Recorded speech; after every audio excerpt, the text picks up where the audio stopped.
Hi everyone, and welcome to my latest build, which is Master Box's Austin Mark III armored vehicle in 1/72nd scale. This is a really nice kit. I was quite impressed with it. It is a little bit on the basic side, but it does exactly what it says on the box. Went together really well, and I was very pleased with the final result of the actual build itself. As you can see on the box here, you've got lots of options for whichever country you want to use. I personally went for the Finnish one. As far as the sprue goes, you've just got this single sprue. There's no numbers on the parts because all of that is detailed on the instruction sheet. Very crisp, very clean. Detail is beautifully done. And as I said earlier, the fit was beautiful. So had no issues with this kit whatsoever, and it was a real joy to put together.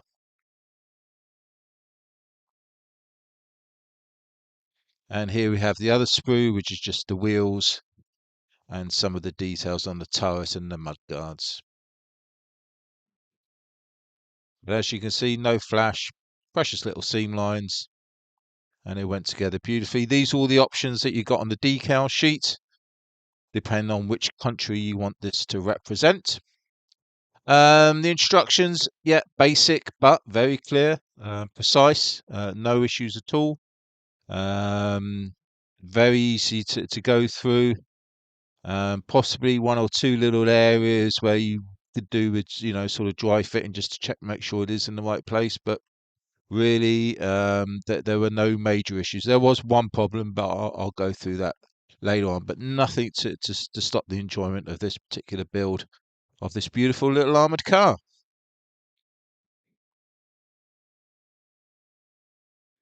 So first off, section one. Um, this was the exhaust. Just quickly go through how I clean up my pieces. Firstly with the sanding stick, then I use the PE scrapers. Then once that's all done, I'll always have a little bit of water on the modeling bench and just give it a quick clean, and then just let that to stand dry. And that just saves you having to clean everything up at the end. So as you can see, section one all went together quite easily. I left the exhaust off because I like to paint that off the model, and that was added on later. Section 2 and 3, again, very straightforward. Need a little bit of cleaning up here, a few little injection marks, but they scrape back really easily. A little bit unclear on where the side panel should go, but with a little bit of thought and care, as you can see here, there's no issue, and they do exactly fit into place. So hopefully this little video will give you an idea better of where everything should go.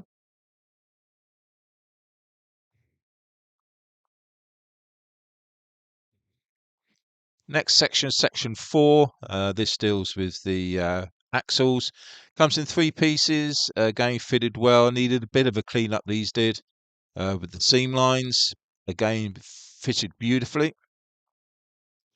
I just need a little bit of trickery just to get the drive axle into the back there. But again, no real problems. Must make sure these are squared off because you don't want wonky wheels. So be very careful to make sure this is all square before setting it all in place. And as you can see, we've got some nice straight lines going there. This section 5, sadly, cleaning these up, these did break. They were a little bit on the brittle side, but again, just put a little bit of extra glue on the brake, sand it down, and nothing was obvious at all that these had actually broken. Section 6 deals with the front mudguards. Again, beautifully molded. Not a great deal of area to glue these on with, so just be a little bit careful, be a little bit patient, hold them in place until the glue goes off, but they will be fine once done. The wheels needed precious little cleaning up.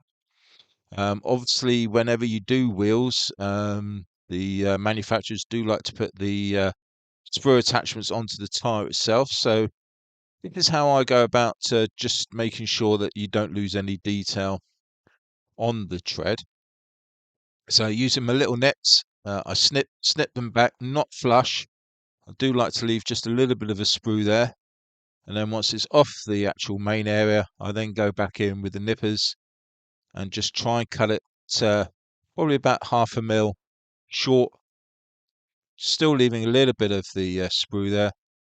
And then what we can do, we can go in with the sanding sticks, with the PE scrapers, and very gently scrape those back flush so that they're nice and clean.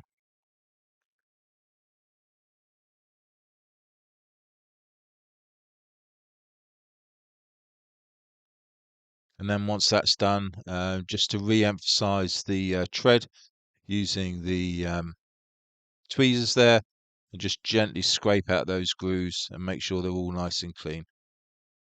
Give it a final sand and a final buff, and as you can see, not too bad a job at all. I was really pleased with how they turned out.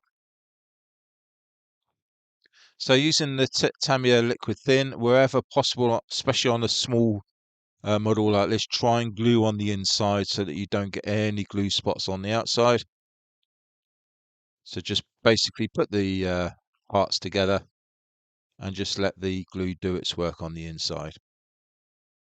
And then once fully dry, you can carry on with the next section, which in this case is section 8. We have the little step to go in and the interior radiator. And then section 9 is the armour on top. Now, looking at photographs of this vehicle, there are actual armour lines. So it was really nicely designed, this kit. So where you think that the lines shouldn't be there between the parts, they are in fact part of the actual model itself. And again, all fitted together beautifully. Had no real issues here at all. This side was fine. Like I say, those areas needed to be there, and then on the other side, it just needed a little filler. But again, nothing major. And once sanded back, I just put in a fold line, and that looked fine. The rear mud guards again fitted in really nicely. Needed precious little attention. And then we have the rather small side parts, again showing all the detail where it's now been filled in on that one side, and with the mud guards. Again, instructions were a little bit unclear, but as you can see here, the rear sections nice and level, with the banding just below the actual main part of the body and the rear banding up against the hull. The smallest parts on the kit were the lights. Be very careful with these. You don't want to be losing these to the carpet monster. And to help that, I actually drilled out the holes just to make them a little bit bigger, and they slotted it in really nice. So with the bottom and the top half done, it was a matter of using some Tamiya thin and leaving that to dry overnight, all nicely clamped into place. And then the following day, we have a nicely completed model. A little bit of issue along the bottom. Those all had to be cleaned up to make sure there was no lines. There's that little bit that I filled. Again, the rear ends, all these parts, all are part of the main model, so don't go filling them in or adjusting them. Now the turrets. Had a little bit of issue with the turrets, and nothing major, purely and simply because there was an issue with the instructions. Here it's marked part 15 and 16, where in fact they should be parts 15 together and parts 16 together. It's not a biggie. It is pretty obvious if you're taking your time. So as you can see, we've cut those two parts off, put them together as per the instructions, and as you can see, it's incorrect. It's so obvious, it's not really worth worrying about, but I thought I'd just bring it to your attention. You can't go wrong. You know, these things can only fit one particular way. So it's just a matter of taking all four pieces off, cleaning them up, and make sure you put the two correct ones together. Now again, I strongly advise you to dry fit this particular part. It doesn't fit perfectly well, so it may need a bit of adjusting. So don't go putting the glue on there too early. Now, once it has been put together, you'll see there's a couple of lines at the front where the join is. That join does not exist on the real vehicle. So that does need filling in, and that does need sanding back so that it is a smooth finish without the line. And then these just slot into place, and then you can position them wherever you want on the vehicle. And it just, again, just fitted in beautifully. It was a lovely little kit. Again, few pieces, a little bit on the basic side. But it does what it says on the box, which is to give you a nice Austin Mark III armored car. So with the build complete, it was now time to turn ourselves to the wet stuff.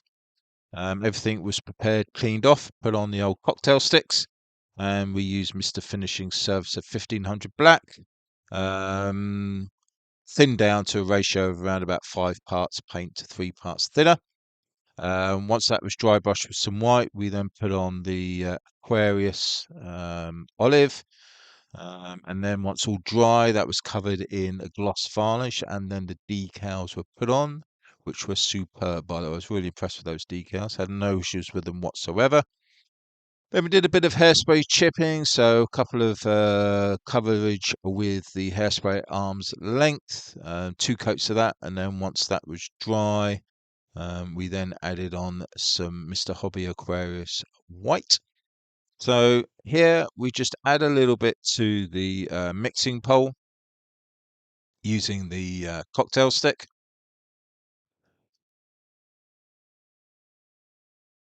And then what we want to do is get some of Mr. Thinner, Mr. Colours Thinner. Here, yeah, it's around about halfy, but basically what you want to do is just add a little bit of thinner in there. Mix it all up with your brush, and then if it just goes down the side of the pot nice and easily, then that's the consistency that you're after. And as they always say, sort of consistency of milk. So once that's done, we then give it a very thin initial coat. The key to hairspray chipping with this sort of lacquer stroke acrylic paint is to make sure that your coats are very thin. So we apply a very thin initial coat over all the area that we want to do. So when you come to chip, that's going to come off quite easily.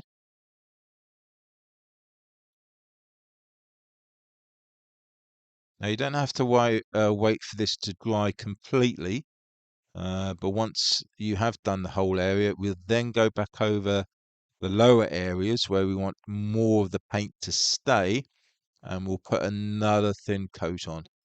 I've also mixed in a little bit of tan brown in there just to give it a slightly darker color as well. And again, the same applies to the main body. We'll do just along the bottom.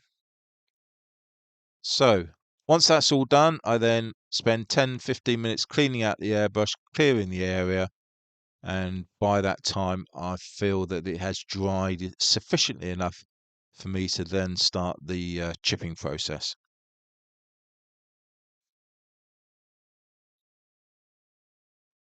So first things first, we get our chipping brushes.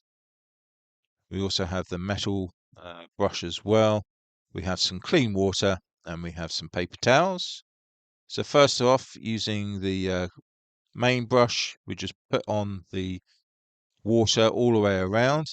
Here, I don't want any of the white to be on the model. I only want it on the side. So I'm just gently going around, cleaning all of the white areas off. And then what we're going to do, we're going to start the chipping process on the side panel. So again, covering it all in water. This sort of activates the hair spray underneath. And then very gently, not applying any pressure here at all, I'm just breaking the surface with the wire brush,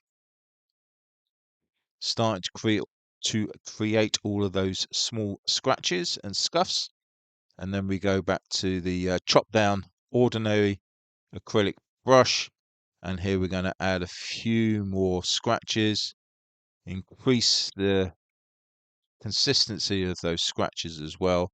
And what I'm after is I want a sort of banding of white paint along the bottom of the turret, which has sort of stayed on there more than the top area, which will obviously be worn away through use. So with the turrets done, it's very much a matter of the same principle on the lower areas.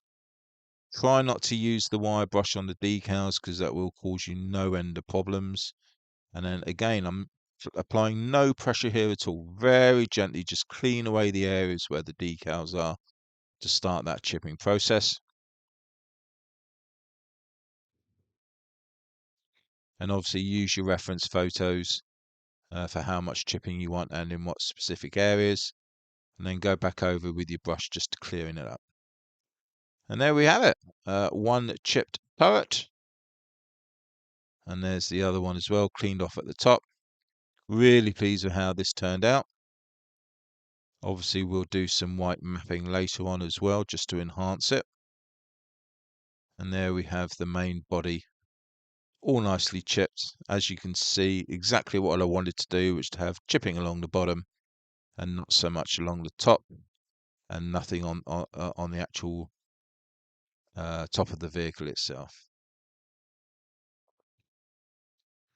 Just give you some close-ups there so you can see the benefit of using that wire brush and the different types of brushes for the chipping methods.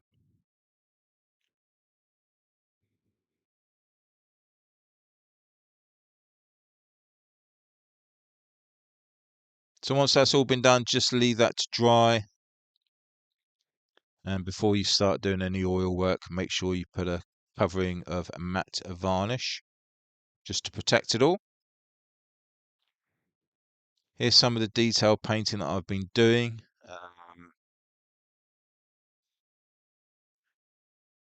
This with the main body, I decided just to give it another coating of Vallejo, this time khaki, just to give it a bit more of a greener colour to it, because I felt the other one was a little bit too brown. Now, one thing I'm starting to do in my builds is to add pigments before I actually do any of the oil work. This sort of creates another layer, which really does help me improve my oil work when I come to it. So just go around, very small brush, and just start applying the pigments in the areas where you feel that the dirt is going to be accumulating. Here I've got 2 or 3 sort of medium coloured pigments, all mixed in together, different texture as well from coarse to smooth. And it's just a matter of adding it all on. Don't breathe on it, don't sneeze on it, because it will go everywhere. But once you've done it and you're happy with it, then you can apply a coat of matte varnish to seal it all in. And you can see that was all done on the turret as well. Have a go. It that does give you a nice effect, another nice layered effect. The wheels, decided to go for white wheels, so those were given a nice white wash. For me to get into those rims, I wash it right down the paint. Once that's dried, then I apply another coat and just sort of build up the layers, and then that gives you that nice clean cut look between the rim and the actual tyre itself. So really pleased with how they turned out. And the exhaust, that was just given a little bit of Vallejo metallics and then some odd bits of rust wash and a bit of smoke in there as well, just to build up the colours and the effects. And again, very happy with how that turned out. So this just gives you an idea of the size. That's the old 10p piece. A very small little car. It's amazing the amount of detail you got on it. But that's where we're going to leave you now. In the next video, we'll look at the oil work and the weathering and the final reveal. But that just leaves me to say a massive thank you to all of my subscribers. Thank you very much for your continued support of my work. And thank you to everyone who's popped in today to have a look at this build. I hope you've enjoyed it, and happy modelling.